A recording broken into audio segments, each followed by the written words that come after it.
Dubious ones, welcome back to the channel for some more Ultra Pro Wrestling. Today we've got some news that the developers are indeed over at Gamescom in Cologne, Germany, as we speak. So let's get into it, shall we? As always, if you're new to the channel, make sure you smash the subscribe button, hit the like, and leave me your feedback in the comments down below. But right now, we have some Ultra Pro Wrestling to talk about, as the good folks over at Hyperfocus Games are indeed over in Cologne, Germany at Gamescom as we speak. I'll bring up the post right here for you right now. So as you can see, hi everyone, Sam here, visiting with some potential publishers this week at Gamescom in Cologne. If you see me walking the floor, stop by and say hello. And Gamescom, of course, is running through the 24th currently as we speak. So let's talk a little bit more about what this means, as they also did drop a big notice on Kickstarter. If you watched my last video on what's going on with the updates to Ultra Pro Wrestling, where's our gameplay, and so on, they actually kind of answered this in to their Kickstarter and Patreon members, letting us know about the Gamescom info and everything. So just to give you a brief synopsis, is I can't really cover everything they talked about in that until they release that to the public. But it basically, the synopsis is that the game's just not ready. It's not in the state they want it to be for either for a demo for mass consumption, nor is it in a place where they want to gameplay like a whole match or anything like that, because they said there are bugs. There are things in it that they feel like people are going to judge too harshly at first glance. So they're just not quite there at this point. They said they do have a working demo ready for publishers at Gamescom that they will be showing off. So they do have something to show the publishers, where they can show the creation suite, they can show the gameplay, they can show match types. They have all that stuff kind of ready to go, things that they were putting together. So again, don't want to get into too many details because I'm not sure out of the Kickstarter what I'm able to share based on what they've already shared on Discord and everything. But the black and white of it is they are seeking a publisher for extra funding for this game, as obviously the Kickstarter and Patreon alone, I guess, just weren't enough. So what I want to cover right now is your pros and cons for a publisher. I personally, all along, have been against them finding a publisher. I wanted them to reap the benefits of the fruits of their labor. All the effort they put into this game to making it what it's going to be for us, I wanted them to receive the full profits from that.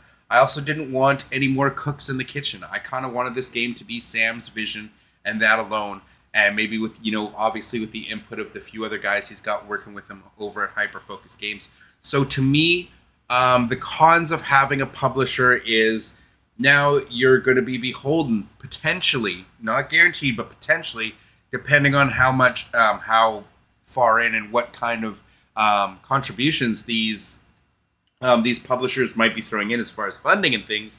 They might have things like deadlines that need to be met, which can force a game to be rushed or released unfinished. We've seen that with countless games over the years. I mean, Destiny 1 being a prime example of a game that was forced out the door. Sure, development, they had a million development woes, but basically rewrote the entire story of the game, mere months before release, and the game was it was a shell of what it eventually became at launch. But this was due to, because again, publishers funding the game,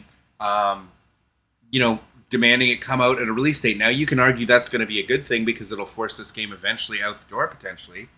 But I would argue that we might lose features, match types, a little bit of polish. You never know with things if things eventually end up getting rushed, as well as just creative vision.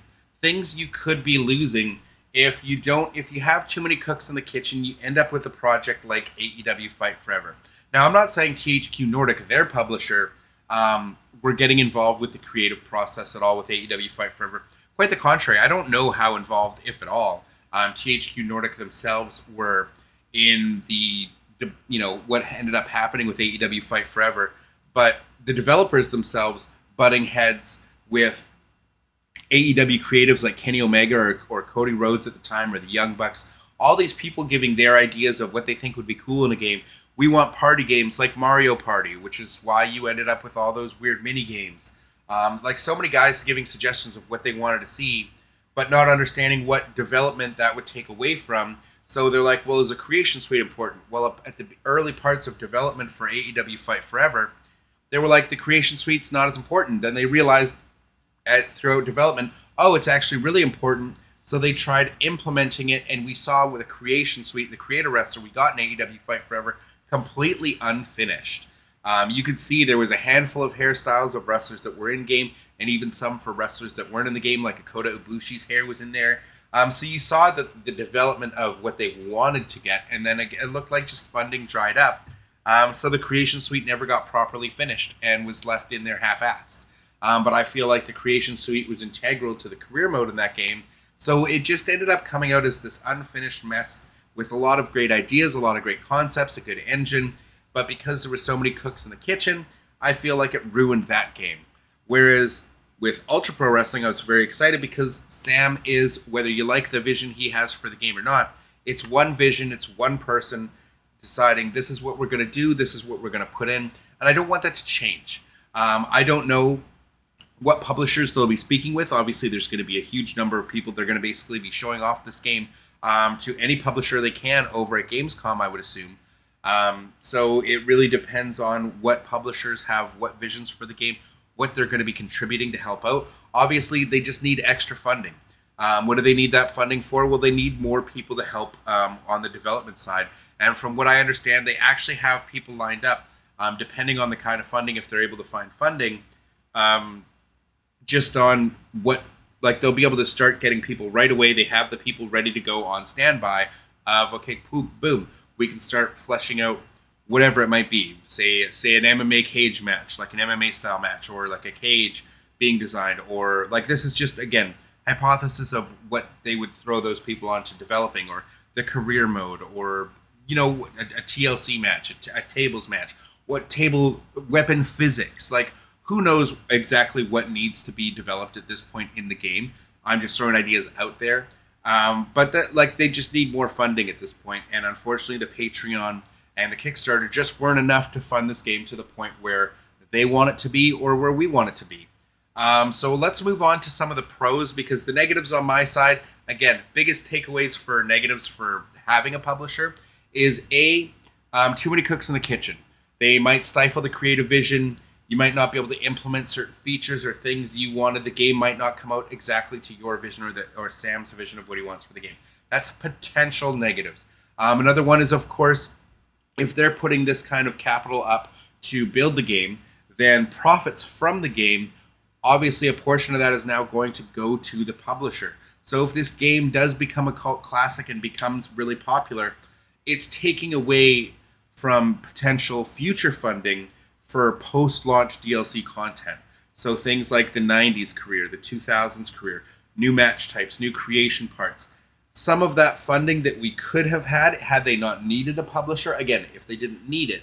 Obviously, if they need it to get the game out the door, I understand. But if they didn't need it, which was what I was hoping they wouldn't need one, all the funding from the game is going to go directly to them, so that they'll be able to fund the future DLCs and future content that they release for this game directly from that. And if the game becomes widely super successful, then they get to enjoy the fruits of their labor, all the hard work they put in, which I think is really important. Now, those are the cons of having a publisher. Now let's look at the pros. Well, the obvious pros are they're going to get funding. They need more cash capital up front. People complain, you know, if you've been supporting on Patreon or this or that, the game's been in development for a couple of years. Well, remember, there's like a handful, 5-6 people working on this game on a day-to-day basis. And if they just don't have the funding, if the money from the Kickstarter is all used up and whatever funding they had from Patreon, if it's not enough to continue paying 4 or 5 people to continue developing and working on, whether it's move animations, weapon physics, whatever it might be, whatever needs to be worked on for this game at this point, they don't have the money. They're not going to work for free. You know what I mean? Obviously, Sam will. This is his project. He might be working for free, but you're not going to get the whole team are going to be able to, or even if they do choose to work for free for some hours, they're not going to be able to have the same time because they're still going to have bills to pay, right? So And with the funding, like they said, they do already have a set suite of extra developers on standby, ready to go. Apparently, from what we understood from the Kickstarter update.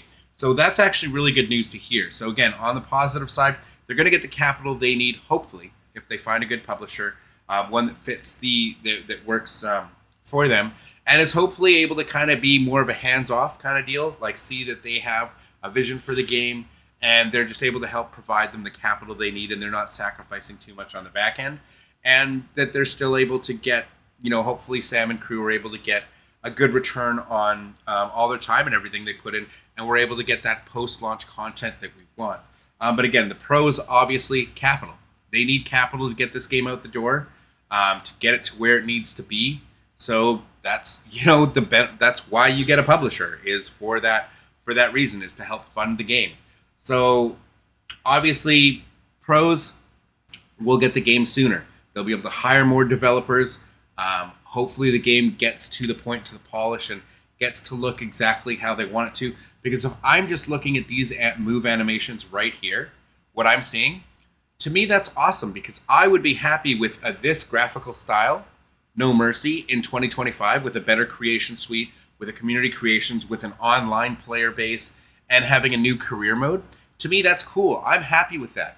Obviously, we want new match types. We want new modes, an extensive career, and way more moves than just the animations from No Mercy. For moves like an F5, was not in a No Mercy, wasn't in an Aki game. There's so many moves in wrestling, buckshot lariat.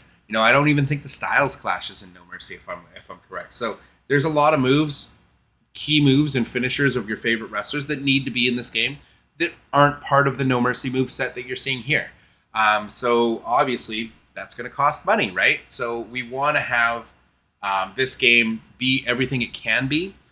So if a publisher is what they have to do to get there, I understand. I wasn't for it. I was against it, only from the side of I'm hoping they don't need it. Because to me, a publisher can take away from the creative vision, can enforce deadlines, and force out a product that is unfinished just to get that return on the investment they made.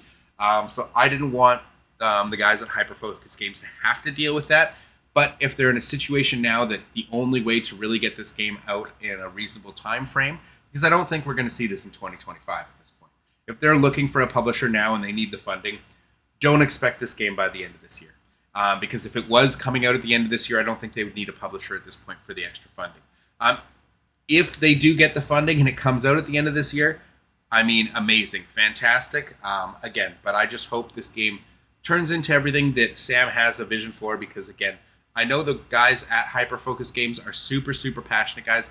Gimbals, Hal, Steven, just like everybody a part. I can't remember everybody's name off the top of my head right now, but everybody that's a part of this project that I've spoken with anyways, very, very, very passionate about the game and about wrestling games as a whole, wrestling as a whole. So they have the right people on this project. Obviously, the people waiting and stand by the extra development help they're getting, I have no idea who they are or what they are. But if they already have them ready, they probably have them briefed on what they'd be needing to do, what they're going to need them to do, and help streamline everything. So I really hope that Sam is able to find, and they're able to shop this around and find the right publisher. I know Strizer Tube Wrestling, friend of the channel, shoutouts Clint, how you doing? But he just put out a video on this very topic before we got the news, or just from the news that they're going to Gamescom, and he was talking about THQ Nordic being the perfect fit, and I disagree. I understand exactly why a lot of people would think THQ Nordic would be the perfect fit, especially with the Aki engine. They now have the access to the Aki logo, so you put the Aki logo in there, you put the THQ logo in there. It gives you that No Mercy, that old Aki games vibe. Totally fits, I understand from that perspective, but beyond just a logo, THQ Nordic is not the THQ that made all the wrestling games we know and loved, from the Aki engine to the WWE side after that. It's not the same THQ at all. It's in name and logo only. THQ Nordic is a separate small shell entity. It's a much smaller company. And I just don't think they really have the budget. Not necessarily that they don't have the budget. I mean, but again, we saw with AEW Fight Forever, the nostalgia factor and just putting that THQ branding on the game did absolutely zero for sales. It didn't help the game whatsoever. The community manager they had on AEW Fight Forever, though a nice guy, knew nothing about wrestling or wrestling games, wasn't a wrestling game fan, was not helpful really in any ways, tried to be. Again, nice guy, but they just weren't suited to AEW Fight Forever and all the issues that came across and how aggressive the WGC can be. And I just don't think THQ Nordic was a good fit. It made sense because, again, they were going for that Aki feel, and having THQ a part of that made sense for Fight Forever, but it didn't boost sales in any way. So any arguments that people would make, the nostalgia factor may be a thing. Then you also get the attire for THQ Man as well as AKI Man in the game.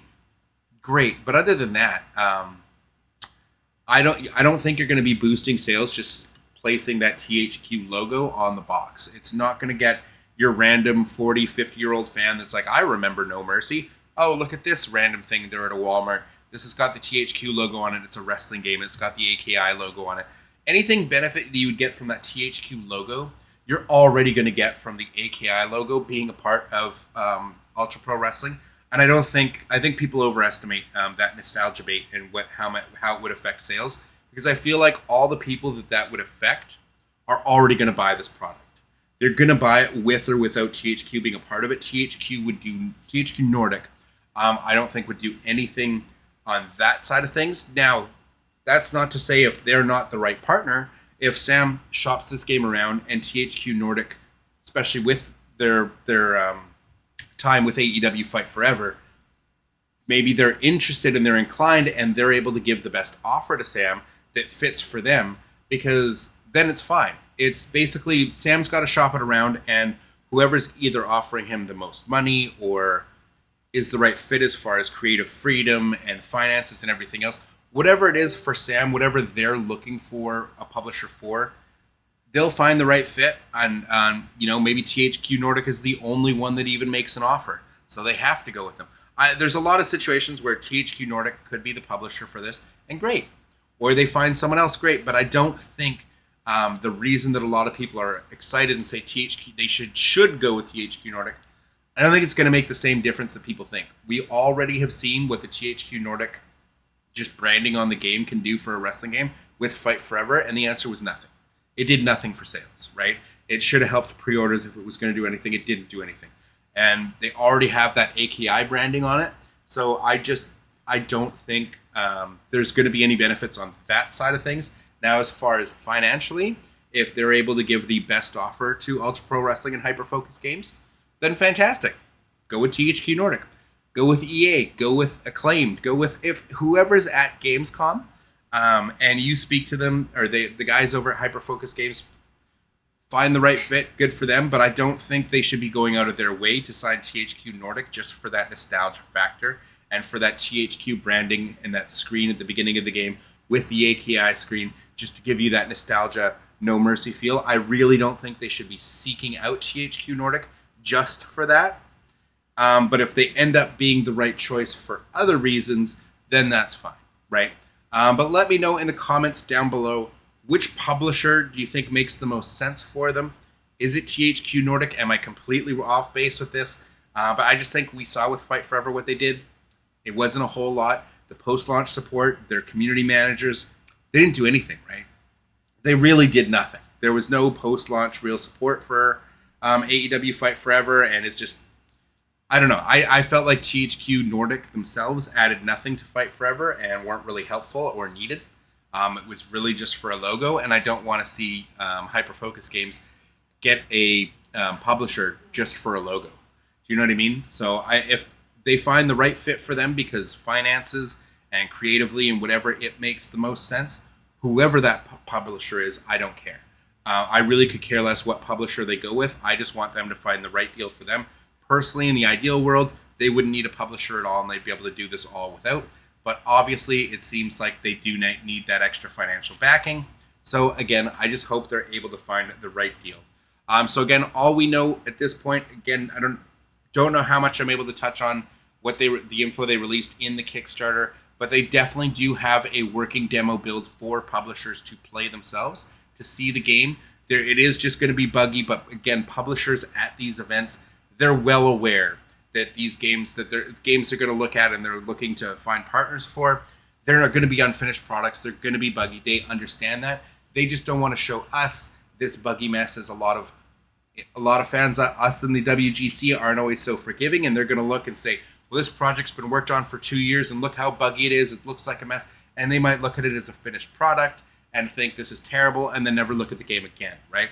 That's why Sam and crew are kind of hesitant to show off more to us right now. Right now, it's at a point where they're showing off that they're comfortable with everything they have to show to a publisher to get that backing, get that funding, which is great. That's great news to hear.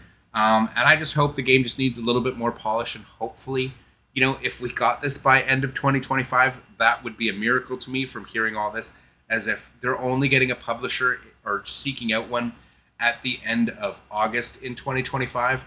Is the reason for that just to push this game out the door at the end of 2025? Or is there a long ways to go, and are we going to see this game delayed well into 2026? Only time will tell. Again, I don't have any insider info on that. I'm just gauging from the fact that if they're only now going to a publisher because they need the financing, hopefully, again, it's just so that they can push the game out by the end of the year, because they have not announced, from anything I've seen, that the game has been delayed beyond that. But don't be surprised if we don't see this game until 2026 or beyond, right? Again, I hope everything goes well. They get the funding, they get everything they're looking for and more, and it helps the speed of development, brings everything up to speed, and we're able to see something and maybe potentially get that demo in our hands sometime sooner rather than later. But again, if you're out in Cologne, Germany at Gamescom and you're able to run into Sam and everything, go say hi. Make sure you give them our best here at for me and everybody else covering this game. I'm very excited to hear that they're over there and that they do have a working demo and something to show off to publishers to hopefully get the funding they're looking for. But I would really love to see footage of anybody who's on the floor if they get to see Sam. And if anyone actually gets to see what Ultra Pro Wrestling looks like at Gamescom, because I don't think they're showing this off to the public. I'm sure it's mostly just publishers. But if there are some fans that happen to be there, and maybe Sam and crew maybe do show off anything, let us know what the game looks like, because that would be so cool. And if you could get any footage out, if they allow that, I doubt they would if they're not showing it themselves at this point. But I just think that would be so cool, because everybody here, if you're watching this video right now, we're eager to get more, anything new content, new footage, anything new on Ultra Pro Wrestling. But I just thought it was important to cover this because I know they are out in Cologne, Germany, and I know how adamant I was about them not getting a publisher. And now the fact that we know they are seeking one out, I was just hoping they wouldn't need it. I understand why they're getting it. It's fine if they just need the financing and they need the extra budget. Totally get it. I was just hoping that they'd be able to get the game out to where they want it to be, and they wouldn't need that. That way they could, receive all the fruits of their labor at that point. Anyways, Dubious Ones, it's going a little bit longer than I anticipated, but yeah, I just wanted to give you my thoughts on them over at Gamescom. The news that they're going to be there, unfortunately not showing off the game, but more just showing it off to publishers to get some more backing for this game. But either way, I'm very excited to see what we have seen, as you're seeing on screen.